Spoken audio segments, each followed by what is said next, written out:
Hello प्यारे बच्चों बच्चों कैसे हैं आप सभी। आई होप कि सभी अच्छे होंगे। बच्चों आज की इस वीडियो में हम कक्षा 3 की किताब मेरी दिल्ली का पाठ 11 पढ़ेंगे। बच्चों पाठ का नाम है दिल्ली के गांव। तो वीडियो को शुरू करने से पहले आप हमारे चैनल को सब्सक्राइब कर लें ताकि आपको आने वाले वीडियोज़ के नोटिफिकेशन मिलते रहें। तो शुरू करते हैं। आज हम चलते हैं दिल्ली के गांव की सैर करने। हो सकता है आपके दिमाग में एक सवाल आए, दिल्ली तो एक शहर है, भला शहर में भी गांव होते हैं? इस सवाल का उत्तर आपको इस पाठ में मिल जाएगा। तो शुरू करते हैं। दिल्ली में अनेक कॉलोनियां और बस्तियां हैं जिनमें अनगिनत लोग रहते हैं। सोचो तो ये कॉलोनियां और बस्तियां कितने साल पहले बनी होंगी? 50 साल, 60 साल, 100 साल। आज दिल्ली में जो कॉलोनियाँ, कई मंजिलों वाली इमारतें और बड़ी बड़ी कोठियाँ नजर आती हैं, उनमें से ज़्यादातर को बने हुए 60-70 साल ही हुए हैं। बच्चों यहाँ पर आप देख सकते हैं, बच्चों ये है हल चलाते हुए किसान का चित्र। यहाँ पर किसान जो है हल चला रहा है और फसल को जोत रहा है। बच्चों यहाँ पर ये गांव का दृश्य है जिसमें एक स्त्री कुएं में से पानी खींचकर निकाल रही है। तो पुराने समय में दिल्ली के लोग कहाँ रहते थे? वे रहते थे दिल्ली के गाँव में। दिल्ली में हजारों सालों से गांव बसे हुए हैं। हो सकता है कि आप भी दिल्ली के किसी गांव में ही रहते हो। पूरी दिल्ली में कई गांव ऐसे हैं जो पूरी तरह बदल चुके हैं। इन गांव में पुराने मकानों को तोड़कर नई इमारतें बनाई जा चुकी हैं। जिस जगह कभी बड़े बड़े खेत हुआ करते थे, वहां अब बड़े बड़े मॉल, इट मीन्स चमचमाते हुए बाजार बन गए हैं। लेकिन अभी भी दिल्ली में ऐसे गांव हैं जो बदले नहीं हैं। ऐसे ज़्यादातर गांवों में आज भी खेती होती है और साल में 2 बार फसल काटी जाती है। लेकिन दिल्ली के गांव के किसान केवल खेती ही नहीं करते, बल्कि खेती के साथ साथ वे कोई दूसरा कारोबार या नौकरी भी करते हैं। दिल्ली के गांव की कुछ विशेष बातें हैं जो हर गांव में जरूर नजर आएंगी। दिल्ली के हर गांव में कम से कम एक तालाब, कुआं या बावड़ी जरूर होती है। पुराने समय में लोगों को तालाबों और बावड़ियों से ही तो पानी मिलता था। तालाब केवल लोगों को ही पानी नहीं देते, बल्कि धरती के भीतर भी पानी पहुंचाते हैं। तालाबों में बरसात का पानी बहकर जमा हो जाता है। यही पानी धीरे धीरे रिसकर धरती के भीतर चला जाता है। फिर इसी पानी को कुओं और बावड़ियों से लोग निकालते हैं। देखा आपने कितने जरूरी हैं तालाब हमारे लिए। आज भी हर गांव में तालाब को विशेष महत्व दिया जाता है। हर तालाब के पास पूजा करने की एक जगह होती है। तालाब के पास साल में एक बार छोटा या बड़ा मेला लगता है या कोई उत्सव मनाया जाता है।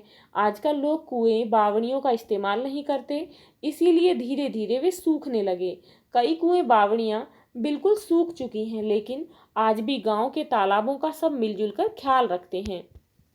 सोचिए, परिचर्चा कीजिए, आजकल कुएं और बावड़ियों का इस्तेमाल क्यों नहीं करते? पीने का पानी घरों में कैसे आता है? तो ये सभी बातें हैं। दिल्ली के गांव की अंदरूनी गलियों और रास्ते जो हैं वो संकरे होते हैं, इट मीन्स छोटे होते हैं। उन पर ईंटों का खड़ंजा या सीमेंट की परत वाली सड़क बिछी होती है। गलियां तंग होती हैं, छोटी होती हैं। चौड़ाई में गांव के भीतर बड़े बाजार कम मिलते हैं। थोड़ी बहुत दुकानें होती हैं जिनमें रोज काम आने वाली चीजें मिल जाती हैं। बड़े बाजार गांव से दूर होते हैं। जब आप दिल्ली के किसी गांव में जाओगे तो आपको ऐसी ऐसी चीजें दिखाई देंगी जो आप शायद पहली बार देखोगे।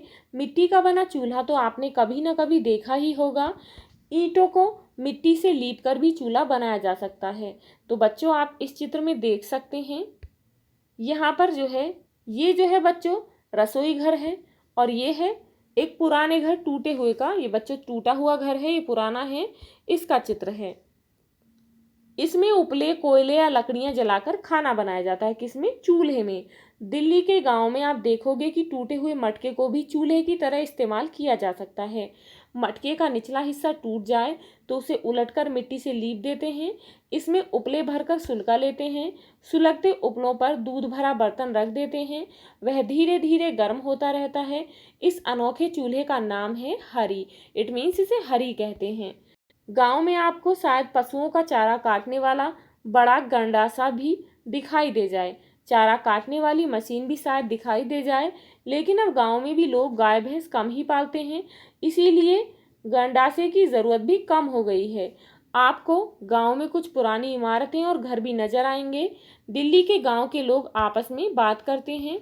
तो आपको उनकी बोली बड़ी मीठी और अच्छी लगेगी।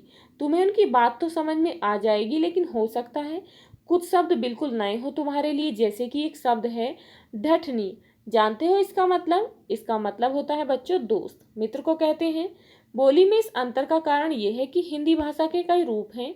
अलग अलग जगहों के लोग हिंदी के अलग अलग रूपों को बोलते हैं और उन्हें समझते हैं। दिल्ली में तो बहुत सी जगहों से आकर लोग बस गए हैं, इसीलिए यहाँ कई तरह की हिंदी सुनने को मिलती है। दिल्ली के गांव के आसपास कोई हरा भरा मैदान या जंगल भी जरूर मिलेगा। इन मैदानों और जंगलों में आज भी नीलगाय, हिरन जैसे जंगली जानवर रहते हैं। कभी कभी तेंदुआ, लकड़बग्गा भी दिखाई दे जाते हैं। गांव वाले जंगलों और जंगली जंतुओं का भी पूरा ख्याल रखते हैं, उन्हें कभी नुकसान नहीं पहुंचाते हैं।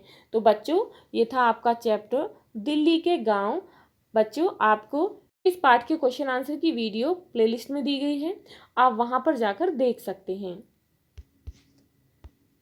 बच्चों, यदि आपको ये वीडियो अच्छी लगी हो तो लाइक शेयर करना ना भूलें, और यदि आप इस चैनल पर नए हैं तो प्लीज़ चैनल को सब्सक्राइब करें। Thank you.